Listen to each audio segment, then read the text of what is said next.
Hola queridos amigos de Cuéntamelo Todo, bienvenidos una vez más a un episodio. Saludos a todos los que nos escuchan por Spotify y a los que nos ven por YouTube. Un abrazo.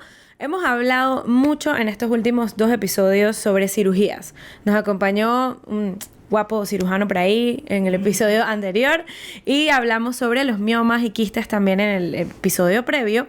Y siempre hablamos de sí, cirugía, pero ok, me tengo que operar. ¿Y ahora qué? Muchas pacientes le tienen terror a cuando se les dice, bueno, ya llegó el momento, por X o Y tenemos que operarte, y muchas veces es porque ya sea porque sea tu primera cirugía o porque simplemente cada vez que uno entra al quirófano es un estrés. Vamos a contarte aquí el antes, durante y después de una cirugía. Obviamente nos vamos a enfocar en la cirugía ginecológica, pero muchas de estas cosas aplican para cirugías de otro tipo.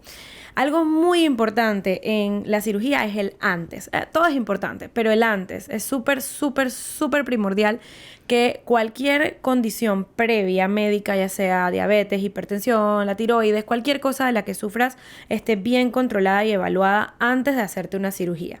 Entonces, usualmente vamos a recomendarle a una paciente que tiene una de estas condiciones que antes de programarla, su médico que le lleva a estas condiciones nos dé como el go y nos dé ciertas recomendaciones, lo que llamamos evaluación preoperatoria, de si necesita modificar medicamentos o utilizar algún medicamento durante, digamos, la anestesia, que también vamos a hablar de la anestesia, o antes o durante su recuperación. Entonces es súper importante que hagamos esto.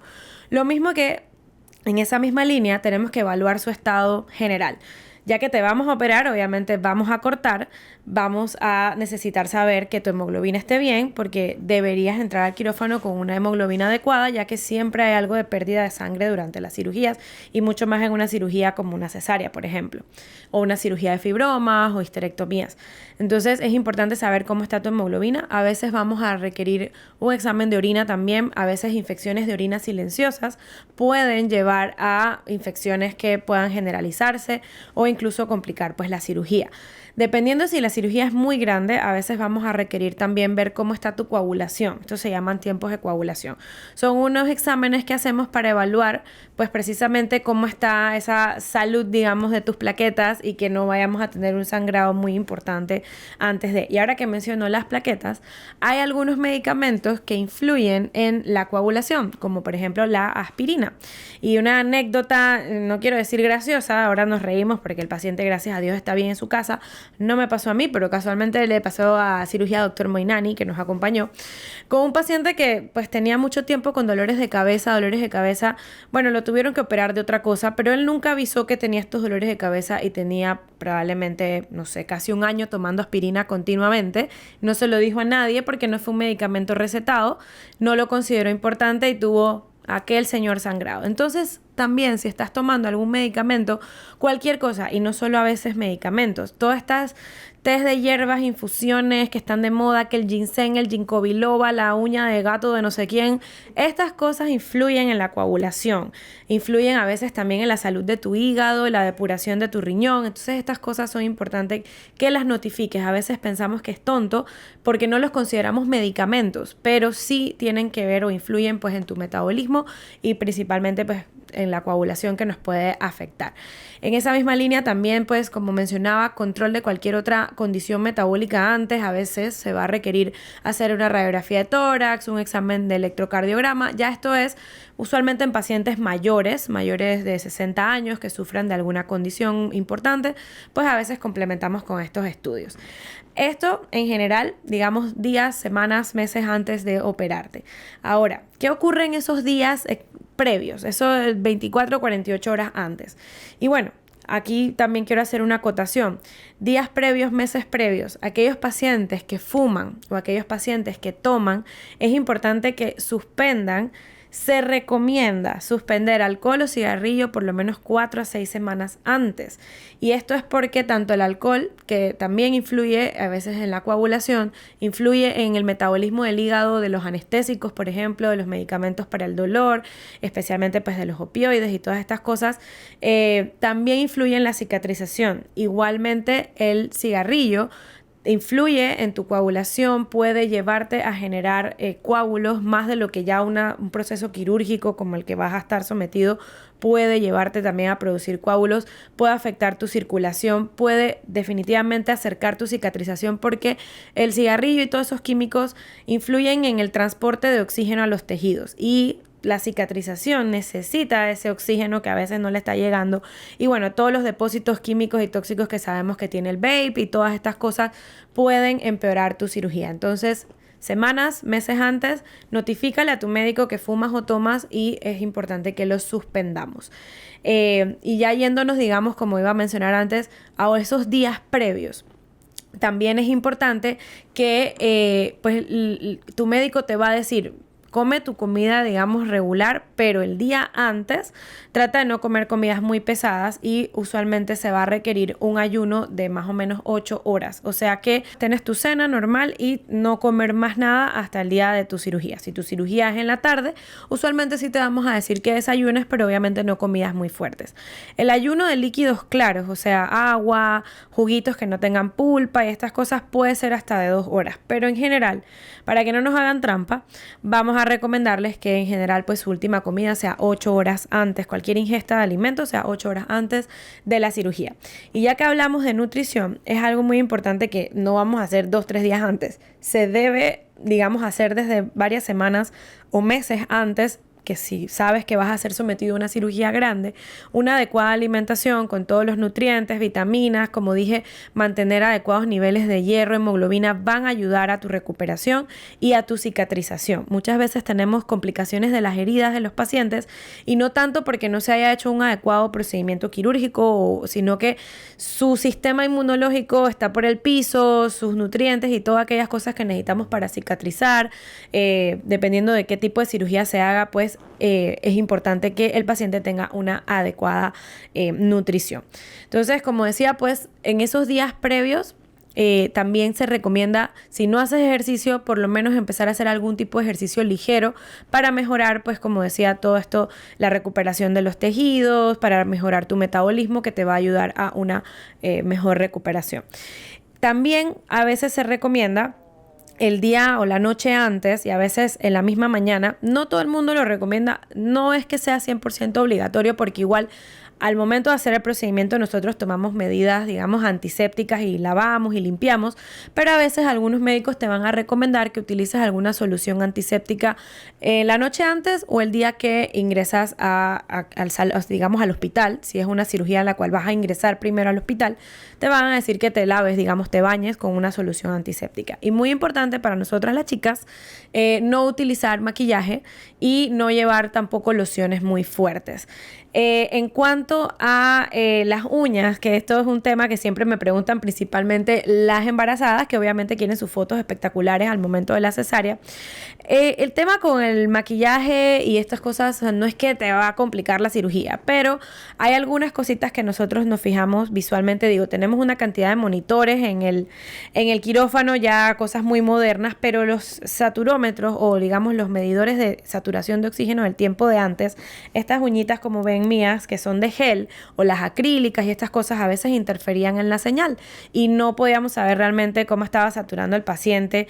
El maquillaje a veces te maquilla, digamos, valga la redundancia, si tú estás viendo que un paciente no lo ves pálido, está perdiendo sangre, no lo ves pálido, pero la paciente está maquillada. Digo, como mencioné, ya hay monitorizaciones súper avanzadas para este tipo de cosas y ya le permitimos más de 4 cosas a las pacientes en el quirófano. Pero anécdota graciosa, una paciente que no había mencionado que utilizaba pestañas falsas y cuando la duermen le ponen unos tapecitos en los ojos para evitar que la luz del quirófano la moleste y demás, y adivinen qué pasó cuando le quitaron los tapes.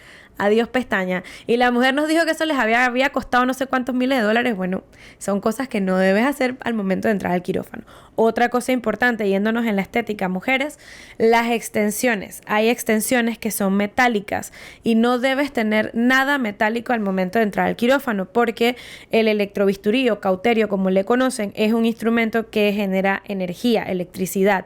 Si tienes algo metálico en tu cuerpo, te puedes quemar.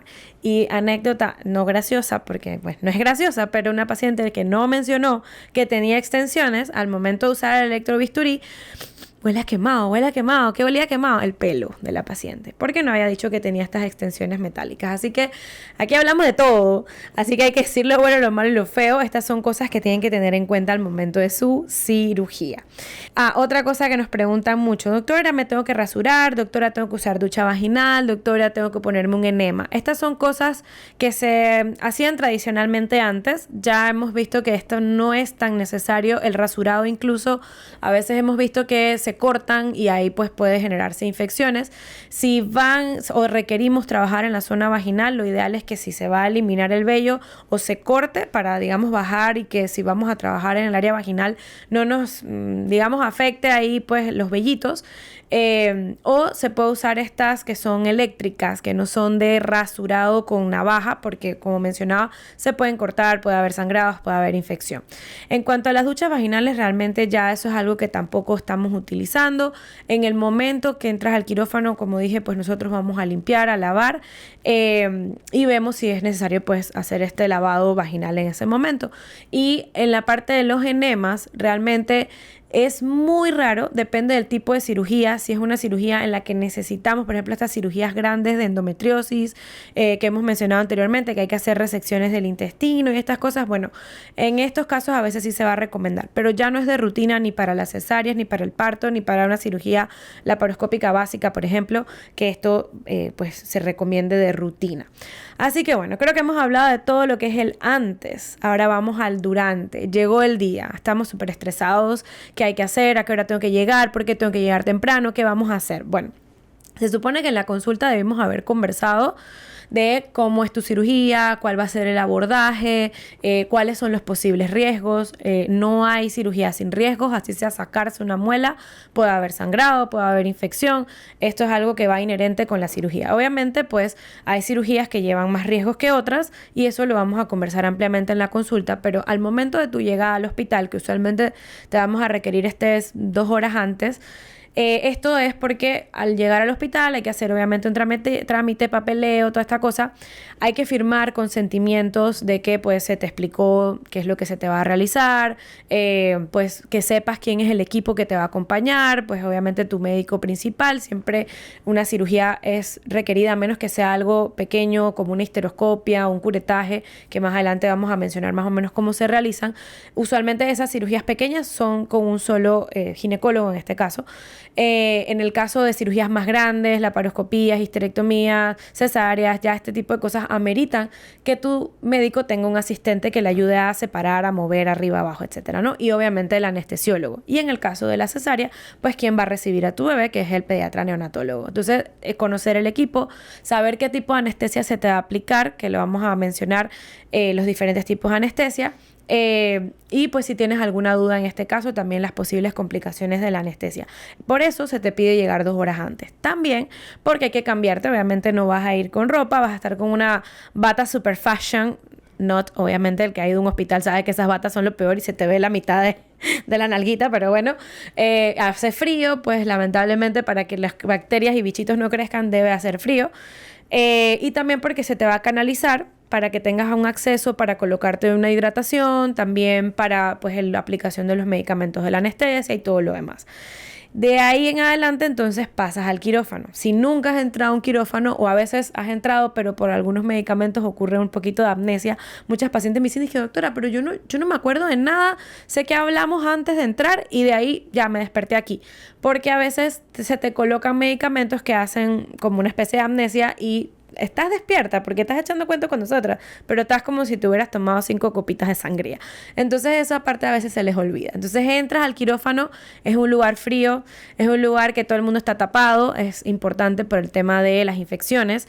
Vas a ver instrumentos, vas a ver estas lámparas gigantes que tienen una luz súper fuerte, pero todo esto es para poder pues operarte mejor. La máquina de anestesia hace un montón de bullas, si se acuerdan o nunca la han visto, pues tiene soniditos para decirle al anestesiólogo lo que está ocurriendo y a veces las pacientes se asustan. ¿Qué pita? ¿Por qué pita? Se te va a tomar la presión, a veces se asustan porque se les van poniendo tantos aparatos encima y de repente te empieza a apretar el brazo, es el aparato de la presión. Entonces, porque hay que monitorizarte, hay que saber cómo llega tu presión al quirófano, tu frecuencia cardíaca, y de ahí se te van poniendo para monitorizar tu corazón durante la cirugía, o sea, son un montón de cositas, ¿no? Usualmente ya para este momento están medio turulatas. Entonces, bueno, llega el momento de la anestesia. Dependiendo del tipo de cirugía, puede ser una anestesia o anestesia epidural, como la que utilizamos, por ejemplo, en las cesáreas, pero a veces también la vamos a utilizar en cirugías del área vaginal, digamos histerectomías vaginales, quistes de Bartolino. ¿Por qué? Porque esta anestesia nos sirve también para manejar el dolor. Digamos que bloquea de la cintura para abajo y también ayuda a manejar la analgesia posteriormente. Entonces, a veces se coloca esto y se pone un toquecito como de sedación para que la paciente esté relajada, pero lo principal es dormirle de la cintura para abajo. En el caso de la cesárea no queremos ni siquiera ponerte sedación, pues sea para poder pues que estés al momento de que nazca tu bebé, ¿no? Entonces puede ser la anestesia epidural, que la hemos mencionado antes. Tuvimos un episodio muy bueno con el doctor Luna de algiología y anestesia, en donde se explicaba pues cómo se colocaba la anestesia epidural, que puedes sentir a veces un calambre, una molestia, y lo más importante es que tengas una adecuada posición y no te estés moviendo para no lastimarte.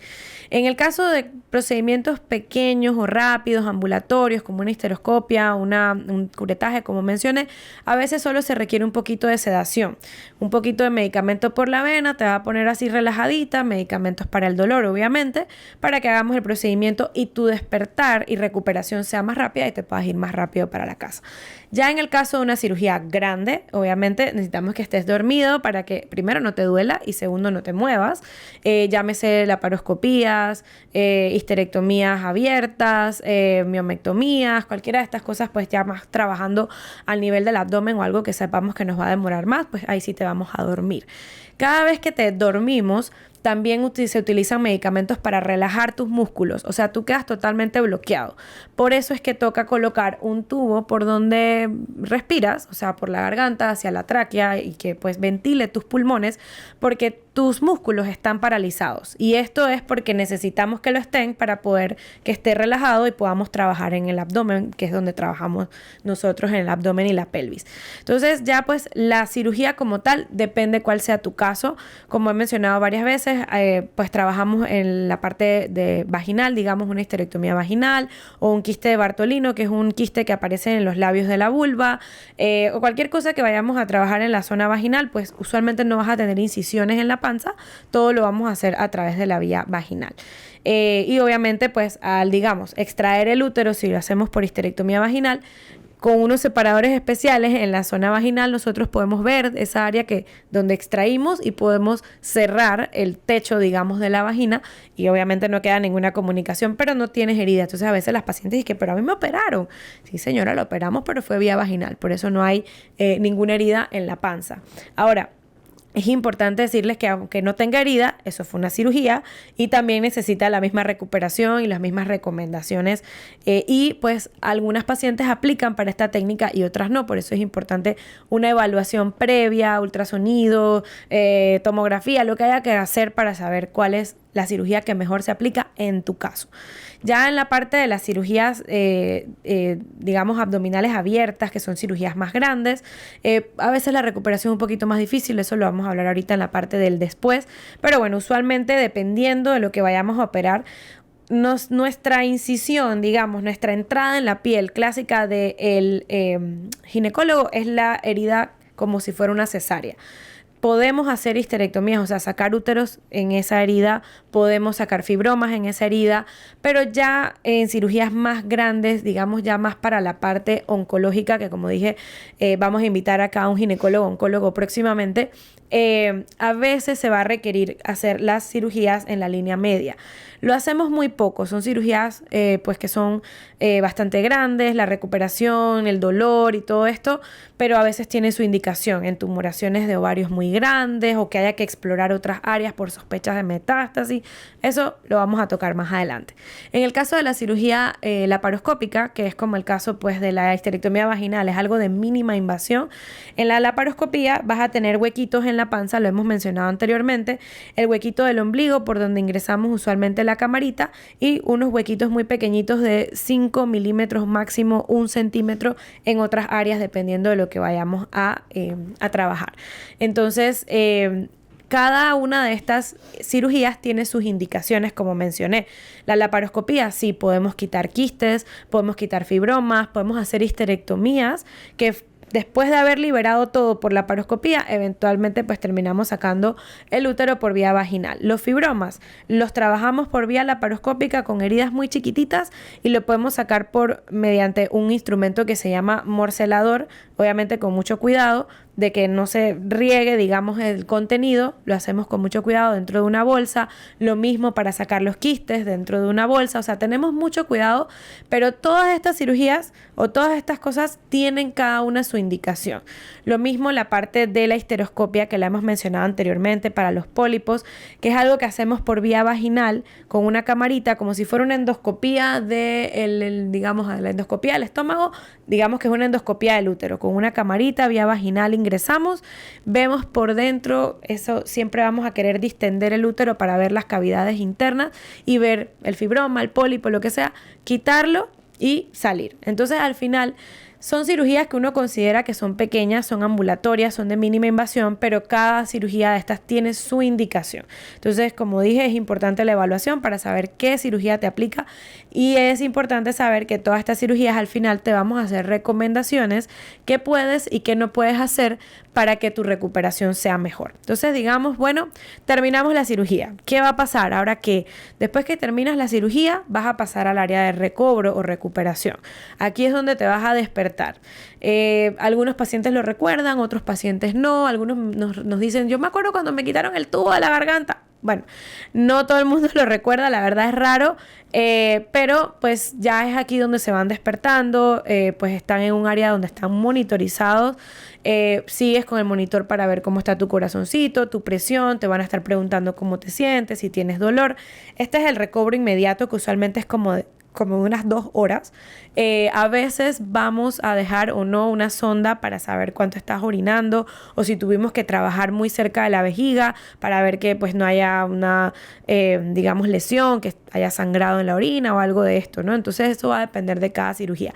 También a veces porque si utilizamos anestesia epidural puede, digamos, ponerse perezosa la vejiga y retener orina. Entonces la vejiga se queda vaciándose espontáneamente con ese tubito ahí. No es que el paciente tiene que estar tampoco levantándose a orinar. A veces tiene las piernas débiles. Todo esto pues ocurre en las primeras horas postoperatorias.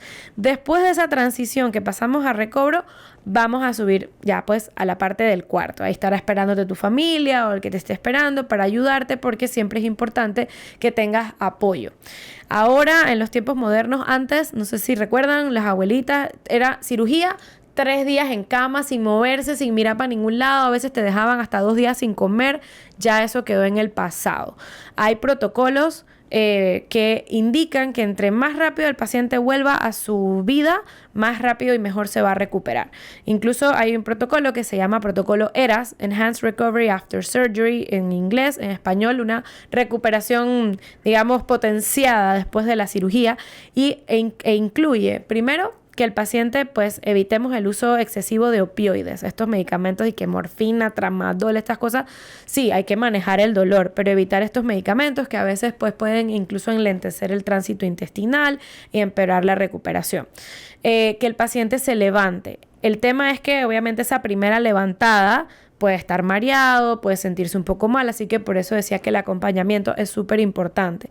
Usualmente le vamos a decir que se levante como a las 6 horas si se siente bien, si no, a veces hasta el día siguiente. Pero en verdad, entre más rápido se puedan por lo menos sentar fuera de la cama, aunque no sea caminar, pues es lo más digamos, recomendable para una mejor recuperación.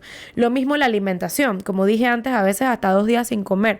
Depende, claro, hay cirugías que esas sí no nos competen, digamos, tanto a nosotros, de que te tuvieron que cortar el intestino. A veces en las cirugías de endometriosis y te dicen, no, vamos a esperar un poquito.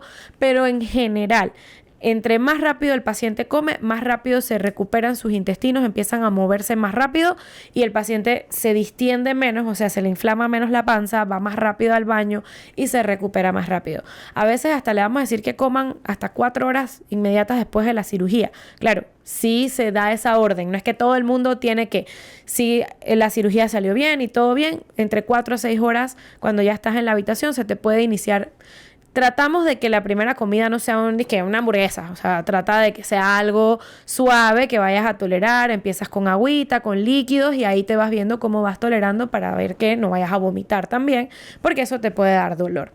Pues como decía, levantarse. Si la sonda no es necesaria porque no hubo trabajo laborioso encima de la vejiga, porque ya se te recuperaron, ya estás moviendo las piernas, porque ya tu médico dice, ¿sabes qué? Se puede retirar la sonda para que empieces a orinar por ti mismo, vayas al baño. Usualmente en el hospital a veces no van, digamos, a la número 2 de una vez, pero importante y siempre te van a preguntar y que no te dé pena. No importa quién esté, puede estar el presidente visitándote. Usted échese sus peitos, porque eso es lo que nos va a decir a nosotros que tus intestinos se están moviendo y estás botando todos esos gases. Así que es súper importante.